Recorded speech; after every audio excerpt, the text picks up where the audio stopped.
Royal Fame ಜೈ Shriram welcome back to my video. So ಇವತ್ತು ನಾವು ಎಲ್ಲಿದ್ದೀವಿ ಅಂದರೆ ಇವತ್ತು Karnataka largest electrical vehicle expo palace ಗ್ರೌಂಡಲ್ಲಿ. ಇವತ್ತು ನಾವು ಬಂದಿರೋದು ಸ್ವಿಚ್ ಗಾಡಿ ಚೆಕ್ಔಟ್ ಮಾಡೋಕ್ಕೆ. ಬನ್ನಿ ಒಳಗಡೆ ಹೋಗೋಣ, ಸ್ವಿಚ್ ಗಾಡಿ ಸೆಕ್ಷನ್ಗೆ ಹೋಗ್ಬಿಟ್ಟು ಗಾಡಿ ಏನು ಎತ್ತ ಅಂತ ಚೆಕ್ಔಟ್ ಮಾಡೋಣ. Let's go. ನಾವಿದ್ದೀವಿ ನಮ್ಮ ಸ್ವಿಚ್ ವೆಹಿಕಲ್ ಡಿಪಾರ್ಟ್ಮೆಂಟಲ್ಲಿ. ಇದು ಬಂದ್ಬಿಟ್ಟು ನಮ್ಮ ಹತ್ರ ಇರೋ ವೆಹಿಕಲ್ ಬಂದ್ಬಿಟ್ಟು IEV4 ಅಂದ್ಬಿಟ್ಟು IEV4 ಅಂದರೆ ಇಂಟೆಲಿಜೆಂಟ್ ಎಲೆಕ್ಟ್ರಿಕಲ್ ವೆಹಿಕಲ್ ಅಂತ. ಇದು ಹೊಸದಾಗಿ ಲಾಂಚ್ ಮಾಡಿದ್ದಾರೆ. ಬನ್ನಿ ಈ ಗಾಡಿದು ಸ್ಪೆಸಿಫಿಕೇಷನ್ಸ್ ನೋಡೋಣ. ಮೇನ್ ಈ ವೆಹಿಕಲ್ದು ಸ್ಪೆಸಿಫಿಕೇಷನ್ ಏನಪ್ಪ ಹೊಸದಾಗಿ ಲಾಂಚ್ ಮಾಡಿದ್ದಾರೆ ಅಂದರೆ, normal cabin, electrical cabin already ಇತ್ತು. ಸೊ ಇದು ಬಂದ್ಬಿಟ್ಟು ರೀಫರ್ ವೆಹಿಕಲ್ ಅಂದರೆ ಒಳಗಡೆ ಕೋಲ್ಡ್ ಐಟಮ್ಸ್ ಸ್ಟೋರ್ ಮಾಡಿ ಸಪ್ಲೈ ಮಾಡೋಂಥ ವೆಹಿಕಲ್ಲು. ಇದು ಬಂದ್ಬಿಟ್ಟು ಹೊಸದಾಗಿ ಲಾಂಚ್ ಮಾಡಿದ್ದಾರೆ. ವೆಹಿಕಲ್ ಬಂದ್ಬಿಟ್ಟು ಲಾಸ್ಟ್ ಮೈಲ್ ಡೆಲಿವರಿಗೆ ಸಖತ್ತಾಗಿ ಯೂಸ್ ಆಗುತ್ತೆ, ಕಸ್ಟಮರ್ ಡೆಲಿವರಿಗೆ ಇಲ್ಲ B2Bಗೂ ಯೂಸ್ ಆಗುತ್ತೆ. ಇದರಲ್ಲಿ ನಾವು ಈ ಥರ ಇಲ್ಲಿ ಹಾಕಿದ್ದಾರೆ ನೋಡಿ, ಈ ಥರ ಎಲ್ಲ ಥರ ಮೆಟೀರಿಯಲ್ಸು ಡೆಲಿವರಿ ಮಾಡ್ಬೋದು. ಫ್ರೋಝನ್ ಮೀಟಿಂದ ಹಿಡಿದು ಕೂಲ್ ಡ್ರಿಂಕ್ಸಿಂದ ಹಿಡಿದು ವೆಜಿಟೇಬಲ್ಸಿಂದ ಹಿಡಿದು ಎಲ್ಲ ಥರ ಮೆಟೀರಿಯಲ್ಸು ಆರಾಮಾಗಿ ಸಪ್ಲೈ ಮಾಡ್ಬೋದು. ಪ್ಲಸ್ ಎಫಿಷಿಯನ್ಸಿನೂ ಇರ್ತದೆ. ಹಾಗಾಗಿ ನೀವು ರೀಫರ್ ವೆಹಿಕಲ್ ನೋಡಿದ್ರೆ, ಕೋಲ್ಡ್ ವೆಹಿಕಲ್ಸ್ ನೋಡಿರ್ತೀರ, ಆ ವೆಹಿಕಲ್ಸಲ್ಲಿ ನಾರ್ಮಲ್ ಡೀಸೆಲ್ ಇಂಜಿನ್ ಸಪ್ರೇಟ್ ಇರ್ತದೆ, ಮತ್ತು ಅದಕ್ಕೊಂದು ಕಂಪ್ರೆಸರ್ ಸಪ್ರೇಟ್ ಕೊಡಬೇಕಾಗುತ್ತೆ. ಆ ಕಂಪ್ರೆಸರ್ ಇಂಜಿನ್ಗೆ ಸಪ್ರೇಟ್ ಕನೆಕ್ಷನ್ ಕೊಡಬೇಕಾಗುತ್ತೆ. ಬಟ್ ಇದರಲ್ಲಿ ಹೆಂಗೆ ಅಂದರೆ ಮೇನ್ ಬ್ಯಾಟ್ರಿಯಿಂದನೇ ಪವರ್ ಸಪ್ಲೈ ಹೋಗುತ್ತೆ. ಸೊ ಅದಕ್ಕೆ ಸಪ್ರೇಟ್ ಇನ್ನೊಂದು ಮೋಟ್ರ್ ಇಡೋ ಅವಶ್ಯಕತೆನೇ ಇರಲ್ಲ. ಸೊ ಸಪ್ರೇಟ್ ಅದಕ್ಕೆ ಇನ್ನೊಂದು ಪವರ್ ಸೋರ್ಸು, ಇನ್ನೊಂದು ಅದಕ್ಕೊಂದು ಡೀಸೆಲ್ ಇಂಜಿನು, ಪೆಟ್ರೋಲ್ ಇಂಜಿನ್ ಇಡೋ ಅವಶ್ಯಕತೆ ಇಲ್ಲ. ಮೇನ್ ಇಂಜಿನಿಂದನೇ ಸಪ್ಲೈ ಹೋಗೋದ್ರಿಂದ ಡ್ಯೂಯಲ್ ಚಾರ್ಜಿಂಗ್ ಸಪ್ಲೈ ಇದೆ. ಸೊ ಈಸಿಯಾಗಿ ಅಲ್ಲಿ ಕೂಲಿಂಗು ಆಗುತ್ತೆ. ಸೊ ನಿಮ್ಗೆ ಎಫಿಷಿಯನ್ಸಿ ಜಾಸ್ತಿ ಇರ್ತದೆ. ಅಡ್ವಾಂಟೇಜ್ ಏನಪ್ಪ ಅಂದರೆ ಇದು ಬಂದುಬಿಟ್ಟು ಅಡ್ವಾನ್ಸ್ ಲಿಥಿಯಂ ಅಯಾನ್ ಬ್ಯಾಟ್ರಿಯಿಂದ ಆಗಿದೆ. ಸೊ ನಮ್ಗೆ ಅಡ್ವಾಂಟೇಜ್ ಏನಪ್ಪ ಅಂದರೆ ಫಾಸ್ಟ್ ಚಾರ್ಜಿಂಗ್ ಇದರಲ್ಲಿ. DC ಚಾರ್ಜಿಂಗ್ ಇದೆ, AC ಚಾರ್ಜಿಂಗ್ ಇದೆ. DC ಚಾರ್ಜಿಂಗಲ್ಲಿ 10 to 80% ಆರಾಮಾಗುತ್ತೆ ವಿತಿನ್ 55 ಮಿನಿಟ್ಸು. AC ಚಾರ್ಜಿಂಗಲ್ಲಿ ಆರಾಮಾಗಿ 4 hours ಒಳಗಡೆ ಆರಾಮಾಗಿ ಚಾರ್ಜ್ ಆಗುತ್ತೆ. ಸೊ ನಿಮ್ಗೆ ಎಫಿಷಿಯನ್ಸಿ ಇರ್ತದೆ. ಆರಾಮಾಗಿ ಲೋಡು ಅನ್ಲೋಡಿಂಗು ಬೇಗ ಆಗುತ್ತೆ. ಮುಗಿಸ್ಕೊಂಬಂದು ಚಾರ್ಜಿಂಗ್ ಹಾಕಿದ್ರೆ ಇಮಿಡಿಯೇಟ್ ಇನ್ನೊಂದು ಲೋಡ್ಗೆ ಆರಾಮಾಗಿ ಹೋಗ್ಬೋದು. ಫಾಸ್ಟ್ ಚಾರ್ಜಿಂಗ್ ಇರೋ ರೀಸನಿಂದ ಇನ್ನೊಂದು ಲೋಡಿಂಗೆ ಬೇಗ ಹೋಗ್ಬೋದು ನಾವು. ಮೇನ್ ಈ ಗಾಡಿದು ಟನೇಜ್ ಬಗ್ಗೆ ಬಂದರೆ ಆರಾಮಾಗಿ ಗಾಡಿ 3.5 ಟನ್ವರೆಗೂ ಬರುತ್ತೆ. ಪ್ಲಸ್ ನಿಮಗೆ ಎಷ್ಟು ಲೋಡ್ ಹಾಕ್ಕೊಂಡು ಹೋಗ್ಬೋದು ಅಂದರೆ ಆರಾಮಾಗಿ 1200 kg ಅಂದರೆ 1.2 ಟನ್ನು ಕೆಪಾಸಿಟಿ ಇರೋಂಥ ಐಟಮ್ಸು ಒಳಗಡೆ ಲೋಡ್ ಮಾಡ್ಕೊಂಡು ಹೋಗ್ಬೋದು. ಸೊ ದಟ್ ನೀವು ಆರಾಮಾಗಿ ಜಾಸ್ತಿ ಕ್ರೇಟ್ಸು ತುಂಬಿಸ್ಬೋದು. ಯಾಕಂದರೆ ಆವಾಗಲೇ ಹೇಳಿದೆ ನಿಮಗೆ ಆರಾಮಾಗಿ 10 ಅಡಿ ಉದ್ದ ಬರ್ತದೆ. ಸೊ ಆರಾಮಾಗಿ 6.5 ಅಡಿ 6.2 ಹೈಟ್ ಬರ್ತದೆ. ಜಾಸ್ತಿ ಕ್ರೇಟ್ಸ್ ಹಾಕ್ಕೊಬೋದು, ಎಫಿಷಿಯನ್ಸಿ ಜಾಸ್ತಿ ಇರ್ತದೆ. ಪ್ಲಸ್ ಕಸ್ಟಮರ್ ಪಾಯಿಂಟ್ಗೆ ಈಸಿಯಾಗಿ ಡೆಲಿವರಿ ಮಾಡ್ಬೋದು. ವಾರಂಟಿ ಬಗ್ಗೆ ಬಂದರೆ ಈ ಲಿಥಿಯಂ ಅಯಾನ್ ಬ್ಯಾಟ್ರಿ ಬಂದುಬಿಟ್ಟು 5+2 years ವಾರಂಟಿ ಬರುತ್ತೆ, 1.5 ಲಕ್ಷ. ಪ್ಲಸ್ ಗಾಡಿಗೆ ಬಂದುಬಿಟ್ಟು 3 years ವಾರಂಟಿ ಇರುತ್ತೆ. ಆರಾಮಾಗಿ ನೀವು ಶೋರೂಮ್ ಮೇಂಟೆನೆನ್ಸ್ ಮಾಡಿಕೊಂಡ್ರೆ ಈಸಿಯಾಗಿ ಹೆಚ್ಚು ದುಡಿಮೆ ಮಾಡ್ಕೊಬೋದು ಲೋ ಇನ್ವೆಸ್ಟ್ಮೆಂಟಲ್ಲಿ. ಪ್ಲಸ್ ಎಲ್ಲರೂ ಹೇಳ್ಬೋದು ಇನ್ವೆಸ್ಟ್ಮೆಂಟ್ ಜಾಸ್ತಿ ಹಾಕಬೇಕು ಅಂತ, ಬಟ್ ಸೇವಿಂಗ್ಸು ಅದೇ ಥರ ಆಗುತ್ತಲ್ವಾ. ಈಗ ನಮ್ಮ ಹತ್ರ ಡೀಸೆಲ್ ಗಾಡಿ ಇದ್ರೂ ಮೇಂಟೆನೆನ್ಸ್ ಹೆಂಗಾಗುತ್ತೆ, ಎಲೆಕ್ಟ್ರಿಕಲ್ ಲೋ ಮೇಂಟೆನೆನ್ಸು. ಮತ್ತು ಕ್ಯಾಬಿನ್ ಬ್ಯಾಟ್ರಿಗೆ ಬಂದರೆ ಆವಾಗಲೇ ಹೇಳ್ದಂಗೆ 10 ಅಡಿ ಉದ್ದ ಬರ್ತದೆ.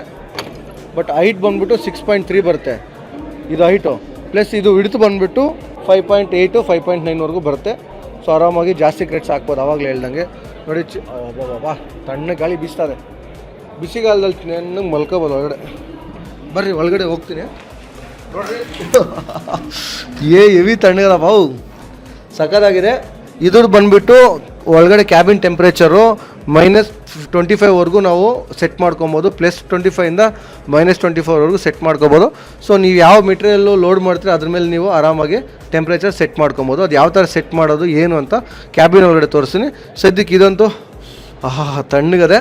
ಸೊ ತೊಗೊಂಡ್ರೆ ಯೂಸ್ ಆಗುತ್ತೆ, ನೀಡಿರೋಂಥವ್ರು ತೊಗೋಬೋದು ಸಖತ್ತಾಗಿ. ಬಟ್ ಒಳಗಡೆ ನೋಡಿ ಬನ್ನಿ ಎಷ್ಟು ದೊಡ್ಡದಾಗಿದೆ ಆರಾಮಾಗಿ. ನೋಡಿ ಇಲ್ಲಿ ಇದು ಮೇನು ಚಿಲ್ಲಾಗೋದು. ಸೊ ಹೆವಿ ತಣ್ಣಗದೆ. ಆಚೆ ಬಂದ್ಬಿಡ್ತೀನಿ ಪಾತ ನಂಗೆ. ಈಗ ಯಾವುದೇ ಲದಾಖ್ ಹೋಗಿದ್ದೀನಿ ಗೊತ್ತಾ, ಲದಾಖಲ್ಲಿ ಹೋದಂಗೆ ಅನಿಸ್ತೆ ತಣ್ಣಕ್ಕೆ. ಅದು ಜಾಸ್ತಿ ಹೊತ್ತು ಬಿಟ್ಟರೆ ಇನ್ನೂ ಫ್ರೀಸ್ ಆಗುತ್ತೆ, ಲೈಕ್ ಸ್ನೋ ಎಲ್ಲ ಬರುತ್ತೆ. ಬಟ್ ಅದ್ರ ಪರ್ಪಸ್ ಅಲ್ಲ, ಇದು ಮೆಟೀರಿಯಲ್ ಲೋಡಿಂಗು. ಸೊ ಸಖತ್ತಾಗಿದೆ. ಸೊ ಇದು ಬಂದ್ಬಿಟ್ಟು ಆ್ಯಂಟಿ ರಸ್ಟ್ ಮೆಟೀರಿಯಲಿಂದ ಮಾಡಿರೋದ್ರಿಂದ ಈಸಿ ಕ್ಲೀನಿಂಗ್ ಇರ್ತದೆ, ಹೈಜೀನು ಇರ್ತದೆ. ಸೊ ಇದು ಸಿಮಿಲರ್ ಹಾರ್ಬರ್ ಲಾಕ್ ಬರ್ತದೆ. ಹಾರ್ಬರ್ ಲಾಕ್ ಇದ್ದರೆ ಸೇಫ್ಟಿ ಇರ್ತದೆ. ಪ್ಲಸ್ ಎಲ್ಲ ರೆಫರ್ ವೆಹಿಕಲ್ಸಲ್ಲೂ ಇದೇ ಥರ ಹಾರ್ಬರ್ ಲಾಕ್ ಬರೋದು ಸೇಫ್ಟಿಗೋಸ್ಕರ. ಪ್ಲಸ್ ಅಲ್ಯೂಮಿನಿಯಂ ಬಾಡಿ ಇರ್ತದೆ. ಅಲ್ಯೂಮಿನಿಯಂ ಬಾಡಿ ಏನಪ್ಪ ಅಂದರೆ ಕೂಲಿಂಗ್ ಬೇಗ ಆಗುತ್ತೆ. ಪ್ಲಸ್ ಆ ಕೂಲಿಂಗ್ ಆಗಿರೋದನ್ನು ಬೇಗ ಲೈಕ್ ಡ್ರೈ ಆಗೋಕ್ಕೆ ಬಿಡೋದಿಲ್ಲ. ಸೊ ಈಗ ಬನ್ನಿ ನಾವು ಕ್ಯಾಬಿನ್ ಚೆಕ್ಔಟ್ ಮಾಡೋಣ, ಕ್ಯಾಬಿನ್ ಯಾವ ಥರ ಇದೆ ಅಂತ. ಈ ಗಾಡಿಗೆ ನಮ್ಮದು ಕ್ಲಚ್ ಇರಲ್ಲ. ಕ್ಲಚ್ ಹಾಕಿರಲ್ಲ ಅಂದರೆ ಎಲೆಕ್ಟ್ರಿಕ್ ವೆಹಿಕಲ್ಲು ಕ್ಲಚ್ ಇಲ್ಲ. ಸೊ ಕ್ಲಚ್ ಇಲ್ಲ ಅಂದರೆ ಗೇರು ಇಲ್ಲ. ಸೊ ಇಲ್ಲಿ ಇಲ್ಲಿ ನೋಡುವ, ಇಲ್ಲಿ ನಮಗೆ ಕ್ಲಚ್ ಅನ್ನೋದೇ ಇರಲ್ಲ. ಸೊ ಈಸಿಯಾಗಿ ಸಿಟಿಯಲ್ಲಿ ಆರಾಮಾಗಿ ಆಕ್ಸಿಲೇಟ್ರು ಬ್ರೇಕ್ ಯೂಸ್ ಮಾಡಿಕೊಂಡು ಸಿಟಿಯಲ್ಲಿ ಓಡಿಸೋಕ್ಕೆ ಬೆಸ್ಟ್ ಗಾಡಿ ಅಂದ್ಕೊಳ್ಳಿ. ಯಾಕಂದ್ರೆ ನಾನು ಕಮರ್ಷಿಯಲ್ ಗಾಡಿ ಓಡಿಸೋದ್ರಿಂದ ಕ್ಲಚ್ ಹಿಡಿದಿರೋದು ಹೆವಿ ಕಾಲ್ ನೋಡ್ತಾರೆ ಟ್ರಾಫಿಕಲ್ಲಿ. ಸೊ ದಟ್ ಎಲೆಕ್ಟ್ರಿಕಲ್ ವೆಹಿಕಲ್ ಇದೆ ನಿಮಗೆ ಆ ತಲೆನೋವು ಇರಲ್ಲ. ನನ್ನ ಸ್ವಂತ ಒಪಿನಿಯನ್ ಹೇಳ್ತಾ ಇರೋದು. ಪ್ಲಸ್ ಈ ಗಾಡಿಗೆ ಬಂದರೆ ಆರಾಮಾಗಿ ಡ್ರೈವರ್ +2 ಪಾಸಿಂಗ್ ಇದೆ. ಆರಾಮಾಗಿ ಡ್ರೈವರ್ ಪ್ಲಸ್ ಇಬ್ಬರು ಒಳಗಡೆ ಕೂತ್ಕೋಬೋದು. ಸಿಟಿ ಒಳಗಡೆ ಪ್ಲಸ್ ಲೋಡಿಂಗ್ ಅನ್ಲೋಡಿಂಗ್ ಹುಡುಗರು ಯಾರನ್ನ ಇದ್ದರೆ ಅವ್ರು ಆರಾಮಾಗಿ ಕೂತ್ಕೊಂಡು ಟ್ರಾವೆಲ್ ಮಾಡ್ಬೋದು. ಡಿಸ್ಪ್ಲೇ ಹತ್ರ ಕಾಣಿಸ್ತದೆ ನೋಡಿ ಬನ್ನಿ. ಸೊ ಈ ಥರ ಡಿಸ್ಪ್ಲೇ ಇರ್ತದೆ. ನಾರ್ಮಲ್ ನೋಡಿ ಚಾರ್ಜಿಂಗ್ ಏನಿದೆ, ಎತ್ತ ಕಿಲೋಮೀಟ್ರ್ ಎಷ್ಟು ಓಡೋದೆ, ಬೇಸಿಕ್ಕು ನೋಡಿ. ಇದು ಬಂದ್ಬಿಟ್ಟು ಎಷ್ಟಿದೆ ಚಾರ್ಜಿಂಗು, ಪವರ್ ಏನಿದೆ, ಪ್ಲಸ್ಸು ಇದು ಆನ್ ಮಾಡಿದ್ರೆ ನಮಗೆ ಇಲ್ಲಿ ಟೆಂಪ್ರೇಚರ್ ತೋರಿಸುತ್ತೆ. ಎಷ್ಟು ಟೆಂಪ್ರೇಚರ್ ಸೆಟ್ ಮಾಡ್ಕೋಬೋದು, ಏನು ಎತ್ತ ಅಂತ. ನಾವು ಎಷ್ಟು ಟೆಂಪ್ರೇಚರ್ ನಮ್ಮ ಹಿಂದ್ಗಡೆ ಕಂಟೈನರಲ್ಲಿ ಬೇಕು ಅಂತ ಇದರಲ್ಲಿ ಆರಾಮಾಗಿ ಸೆಟ್ ಮಾಡ್ಕೊಬೋದು. ಅದೊಂದು ಅಡ್ವಾಂಟೇಜ್ ನಮಗೆ. ಒಂದೊಂದು ಟೈಮ್ ಏನಾಗುತ್ತೆ, ತರಕಾರಿ ಇರುತ್ತೆ, ಜಾಸ್ತಿ ಟೆಂಪ್ರೇಚರ್ ಇರೋಲ್ಲ, ಕಮ್ಮಿ ಟೆಂಪ್ರೇಚರ್ ಬೇಕಾಗುತ್ತೆ, ಆ ಟೆಂಪ್ರೇಚರ್ ಸೆಟ್ ಮಾಡ್ಕೋಬೋದು. ಒಂದೊಂದು ಟೈಮ್ ಫ್ರೋಝನ್ ಚಿಕನ್ ಐಟಮ್ ಇರ್ತದೆ, ಸೊ ಅದಕ್ಕೆ ಜಾಸ್ತಿ ಫ್ರೋಝನ್ ಅಂದರೆ ಜಾಸ್ತಿ ಮೈನಸ್ ಟೆಂಪ್ರೇಚರ್ ಬೇಕಾಗುತ್ತೆ, ಅವಾಗ ಮೈನಸ್ ಟೆಂಪ್ರೇಚರ್ ಮಾಡ್ಕೋಬೋದು. ಯಾಕಂದರೆ ಇದರಲ್ಲಿ ನಮಗೆ -25ವರೆಗೂ ಆಪ್ಷನ್ ಇದೆ. -25ವರೆಗೂ ನಾವು ಸೆಟ್ ಮಾಡ್ಕೊಬೋದು. ಸೊ ನೀವು ಏನೇನು ಮೆಟೀರಿಯಲ್ ಲೋಡ್ ಮಾಡ್ತಾರೆ ಅದ್ರ ಮೇಲೆ ಡಿಪೆಂಡ್ ಆಗುತ್ತೆ, ಅದ್ರ ಮೇಲೆ ನೀವು ಟೆಂಪ್ರೇಚರ್ ಸೆಟ್ ಮಾಡ್ಕೋಬೋದು. ಟ್ರಕ್ ಬಂದರೆ 17 or 15 ಟೈರ್ ಬರುತ್ತೆ, ದೊಡ್ಡ ಟೈರು. ನಾರ್ಮಲ್ ನಮ್ಮ ಬಡ ದೋಸ್ತಿಗೆ ಏನು ಟೈರ್ ಬರುತ್ತೆ ಸೇಮ್ ಟೈರ್ ಬರುತ್ತೆ. ಡ್ಯೂರಬಿಲಿಟಿ ಚೆನ್ನಾಗಿರ್ತದೆ, ರಿಮ್ ಸೈಜು ದೊಡ್ಡದು. ಸೊ ಲೋಡ್ ಹಾಕ್ಕೊಂಡು ಎಲ್ಲ ಟೆರೇನ್ಸು ಎಲ್ಲ ಕಡೆನೂ ಓಡಿಸ್ಕೊಂಡು ಆರಾಮಾಗಿ ಹೋಗ್ಬೋದು. ಪ್ಲಸ್ ನಾರ್ಮಲ್ ಲೀಫ್ ಸಸ್ಪೆನ್ಷನ್ ಬರ್ತದೆ, ಟೆಲಿಸ್ಕೋಪಿಕ್ಕು. ಮತ್ತು ಪವರ್ ಮ್ಯಾಟ್ರ್ ಬಂತು ಅಂದರೆ 60 kW 230 Nm of torque produce ಮಾಡ್ತದೆ. ಯಾವುದೇ ಹಳ್ಳೆ ದಿನ ಇದ್ರೂ ಆರಾಮಾಗಿ ಗಾಡಿ ಹತ್ತಿಳಿತದೆ. ಪವರ್ ಬಗ್ಗೆ ತಲೆ ಕೆಡ್ಸ್ಕೊಳಕ್ಕೆ ಹೋಗ್ಬೇಡ್ರಿ.